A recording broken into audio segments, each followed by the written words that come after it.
Je vais vous donner un petit peu des secrets de fabrication de ce que l'on est en train de faire et puis notre vision.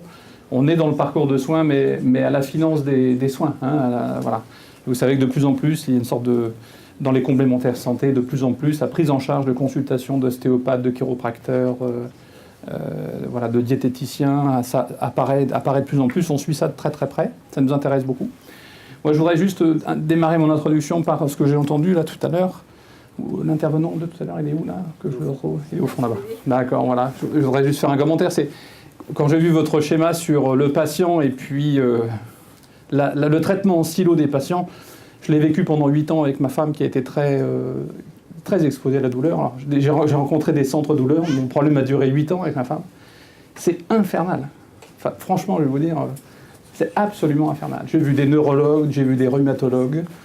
S'il y a des endroits où on a eu moins de douleur à traiter quelque chose, c'est avec les ostéopathes. Enfin, je le dis en tant que, je dirais, un de vos patients. Mais qu'est-ce que c'est compliqué quand on est en face d'une situation difficile de comprendre la problématique. Et chacun, un neurologue, il va partir sur son trip, il va dire c'est une sclérose en plaques. Quand on va aux urgences, le protocole, je commençais à les connaître par cœur. Je disais non, écoutez, ma femme n'a pas une sclérose en plaques, on a déjà fait tous les examens. C'était des douleurs horribles, mais personne ne pouvait soulager ma femme, en dehors souvent d'ostéopathes. Voilà, je voulais vous le dire, mais c'est très très compliqué. Et alors du coup, de dire il faut créer des liens entre les disciplines, moi je suis totalement adhérent de cette approche-là. Maintenant, comment vous réussirez, j'espère que vous réussirez à convaincre les uns et les autres. Voilà, je ferme cette parenthèse personnelle, mais je tenais à le dire. Pour vous dire, AG2R La Mondiale, c'est un groupe on est caisse de retraite Arco-Agir, qu'on est la première caisse de retraite complémentaire en France. On doit servir les retraites à une personne sur 4. Et les cotisations de salariés du régime général, un salarié sur 4. On gère 30 milliards de cotisations. On doit être en relation avec la protection sociale à un moment ou un autre de 14 millions de personnes en France. Voilà ce qu'est le groupe. Certains nous connaissent mieux sous le vélo que sous nos activités. On a effectivement une équipe de vélo, mais notre activité, c'est la gestion de la protection sociale. On est un organisme à but non lucratif, régi par le Code de la sécurité sociale. Là, c'est moins connu. On est plus du monde mutualiste et paritaire. Nos administrateurs sont des représentants des employeurs et des salariés. Donc voilà, donc, ça vous situe un peu là. C'est 11 000 collaborateurs, le groupe AG2R La Mondiale. Alors moi, je suis directeur des accords collectifs du pôle alimentaire. Alors, ma mission, c'est je rencontre les branches professionnelles et on essaie, pour une branche professionnelle donnée, de traiter le sujet de la protection sociale pour les dizaines de milliers de salariés qu'elle représente. Alors je m'occupe de tous les métiers de l'alimentaire. Donc par exemple, dans les métiers alimentaires, vous avez tout le secteur de l'industrie alimentaire. L'industrie alimentaire, c'est 450 000 salariés en France dans une quarantaine de professions différentes. Je m'occupe aussi des professions du commerce et de l'artisanat alimentaire. Alors c'est tous les métiers de bouche que vous connaissez bien.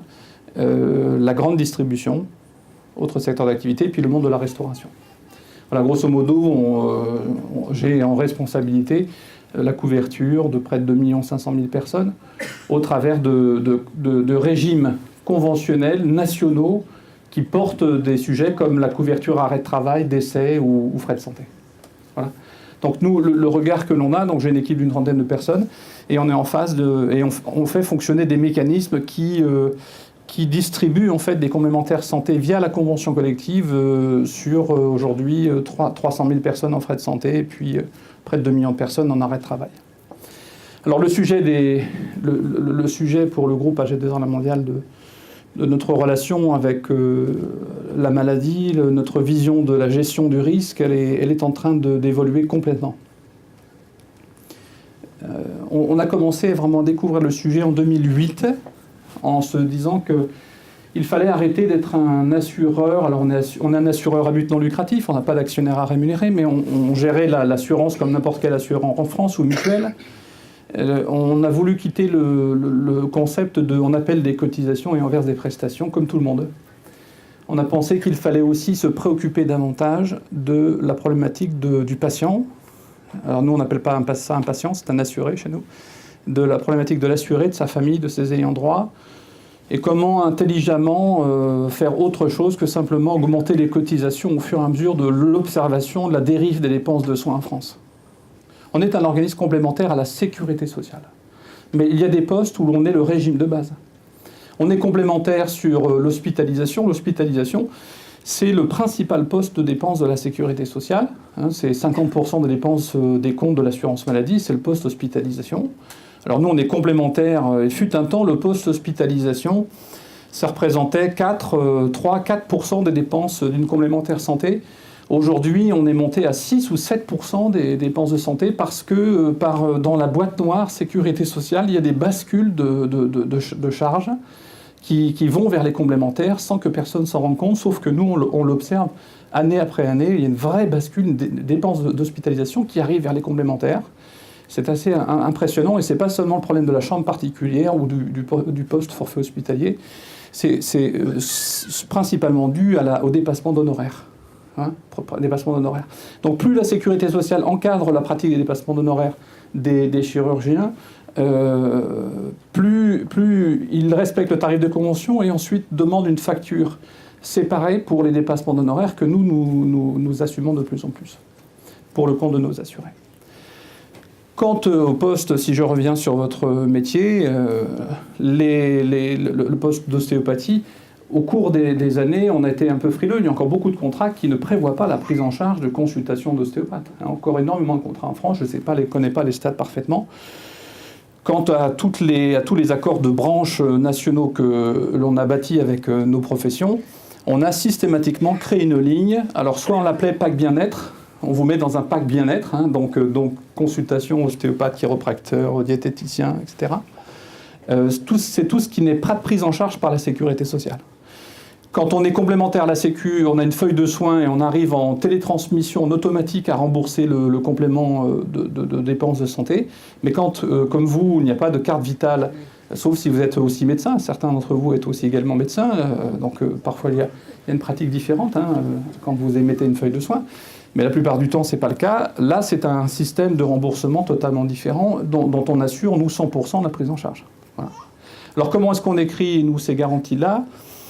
Eh bien, on tâtonne, on y va tout doucement. Parfois, dans un contrat, on va écrire 4 consultations par an à 30 €. Voilà, maximum 30 € par consultation. Parfois, on va monter à 45 € la consultation. On peut proposer également dans nos régimes des choix d'options de nos assurés qui peuvent recourir à une option 1 ou 2 ou 3 et dans chaque option on rajoute 5 €, 10 €. Mais grosso modo en moyenne, j'ai regardé avant de venir vous voir, j'ai regardé dans tous les contrats que je suis, la plupart du temps on est sur une prise en charge qui est de l'ordre de 4 consultations par an pour les ostéopathes. Alors ça c'est une première solution simple. Celle-ci ne nous suffit pas, on essaie de voir si ça peut produire des effets. Bien évidemment, est-ce que ça a un impact? C'est surtout une demande de l'assuré en disant « moi j'ai besoin d'avoir une ligne dans ma mutuelle qui me permet de choisir la façon dont je me soigne ». Donc nous on respecte ça et on crée des lignes de garantie. Du coup on devient un média pour vous, on est un média et on reconnaît officiellement que pour nous c'est pertinent d'aller voir des ostéopathes, des chiropracteurs, ou des diététiciens, on reconnaît que c'est intéressant et on l'écrit dans nos contrats. Donc c'est une façon un peu d'officialiser, de valider cette démarche de plus en plus. Assez récemment, on a pris une autre option, c'est qu'on s'est préoccupé des troubles musculo-squelettiques. Alors tout à l'heure, vous en parliez dans l'intervention précédente. Alors pour nous, les troubles musculo-squelettiques, comment est-ce qu'on les aborde? Je vais vous parler de l'industrie alimentaire. Vous avez à la sécurité sociale 2 branches. Il y a la branche assurance maladie et la branche accident du travail et maladie professionnelle. Ce sont 2 branches distinctes qui ont des appréciations et des prises en charge de prestations très différentes. Quand vous discutez avec... ce sont les CARSAT en région, vous les connaissez sous l'angle des CARSAT. Et vous avez au national la branche AT-MP de la sécurité sociale. Dans l'industrie alimentaire, 96% des accidents du travail et des maladies professionnelles, 96% sont des troubles musculo-squelettiques. 96% des maladies professionnelles. Donc nécessairement, on s'est dit, il faut peut-être regarder ça de plus près. Et on a tenté de mettre en place des actions de prévention des troubles musculo-squelettiques. Et là, on a besoin de connaissances médicales. Donc on a créé des comités scientifiques dans des branches professionnelles. On a en particulier dans une branche qui s'appelle le commerce de détail alimentaire. Dans cette branche professionnelle, vous avez les métiers d'épicier, crémier, détaillant de fruits et légumes, fromager, caviste et magasins bio. Cette branche représente 70 000 salariés en France et a retroussé les manches sur une enquête épidémiologique sur les troubles musculo-squelettiques. On a nous mis en place une action et les partenaires sociaux, les représentants des employeurs et des salariés qui ont travaillé sur la mise en place de cette action de prévention des troubles musculo-squelettiques s'attaquaient à la Napurna, parce que du point de vue de la complémentaire santé, attaquer le problème des troubles musculo-squelettiques, c'est pas facile.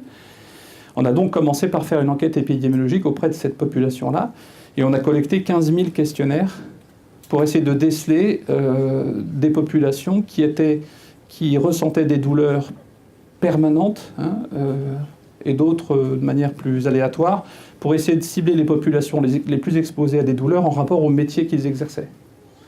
Et ensuite, on a tenté d'organiser un diagnostic complémentaire par un réseau d'ostéopathes.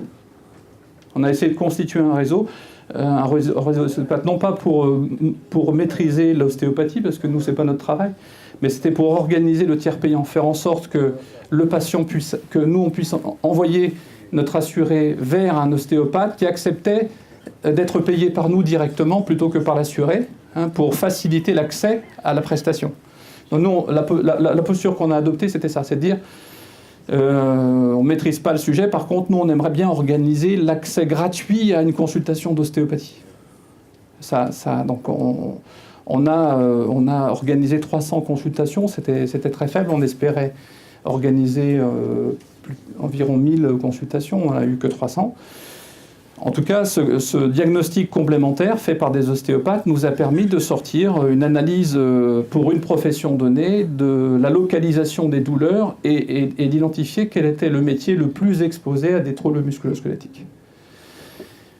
L'étape d'après va consister à prolonger cet effort. En tout cas, on a augmenté le poste de prise en charge des consultations d'ostéopathes dans cette profession. On a augmenté de 20 à 30% la prise en charge des consultations d'ostéopathes suite à cette enquête, parce qu'on a compris qu'il y avait du sens à ce que des gens qui ressentaient des douleurs à cause de l'exercice de leur métier puissent avoir la capacité d'accéder à des consultations d'ostéopathes. Donc ça, c'est la décision qu'on a prise en 2016.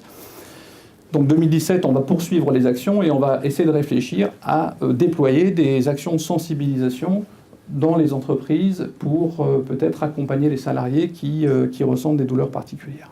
C'est pour ça qu'on a scellé un partenariat avec Didactem et Bernard Cotet qui est ici ce soir, qui interviendra demain matin. Le groupe AG2R La Mondiale a scellé un partenariat avec Bernard Cotet et son entreprise, parce qu'on est dans un contexte où il y a un nouvel élément qui impacte la protection sociale des salariés et des entreprises, c'est la création d'un compte pénibilité. Voilà. Le compte pénibilité est si vous en avez entendu parler, le compte pénibilité est une contrepartie de la réforme de la retraite qui a décalé l'âge du départ à la retraite à 63 ans, à 62 ans au lieu de 60 ans, donc deux années plus. Je dis 63 parce que la dernière réforme va sans doute décaler à 63, et puis en fonction des élections présidentielles, l'âge de départ à la retraite sera peut-être 64 et 65 ans, ça nous arrive rapidement, cette affaire-là. Et donc vous avez un compte pénibilité qui devrait permettre aux populations les plus exposées à des gestes répétitifs, et donc les plus exposées potentiellement à des troubles musculo-squelettiques, de bénéficier de points qui leur permettraient de partir quelques trimestres avant l'âge légal de départ à la retraite. Du coup, ce compte pénibilité doit encourager les entreprises à se lancer dans des actions de prévention des gestes répétitifs pour éviter de plus en plus de troubles musculo-squelettiques. Oui, donc on est dans une logique très très intéressante en ce moment par rapport au TMS, qui nous encourage, nous, en tant qu'organisme assureur, de retrousser les manches sur cette problématique-là. Voilà, les troubles musculo-squelettiques. Le problème, c'est qu'on y va un peu en tâtonnant, donc moi je trouve très intéressant les échanges qu'on peut avoir avec votre association, parce que autant traiter avec les personnes qui représentent le mieux la profession. C'est pas à nous d'inventer. Nous, on a une caractéristique à G2R La Mondiale, c'est qu'on n'a pas du tout envie de venir en intrusion dans les mécanismes de la pratique médicale, qui est votre responsabilité, pas la nôtre. Par contre, on essaie de faire en sorte que l'assuré ait accès le plus facilement possible à des prestations de santé qui sont nécessaires, voilà. Et de nous lancer dans une gestion du risque et de rapprocher un peu ces deux populations de manière à servir l'intérêt général. C'est ça notre objectif. Voilà, c'est ça notre objectif. Donc voilà comment fonctionne le groupe. Ça, c'est une approche, on va dire, c'est tailler un costume sur mesure à des professions qui s'adressent à nous pour servir les milliers de salariés qu'elles représentent. Et puis à côté de ça, on a des offres standards de complémentaires santé qui, la plupart du temps, ce sont celles que l'on trouve en général sur le marché. Tout le monde a une pratique assez uniforme dans ce domaine-là. Donc je ne sais pas si vous-même vous avez des questions sur la pratique de votre relation avec les complémentaires santé. Parfois vous émettez des factures et vous dites bon, peut-être que votre complémentaire santé prend en charge, vous ne savez pas trop s'ils prennent ou pas en charge, ça dépend les individus, ça dépend de leur complémentaire santé. Mais voilà comment nous, en interne, on fonctionne par rapport à cette approche des choses. Voilà.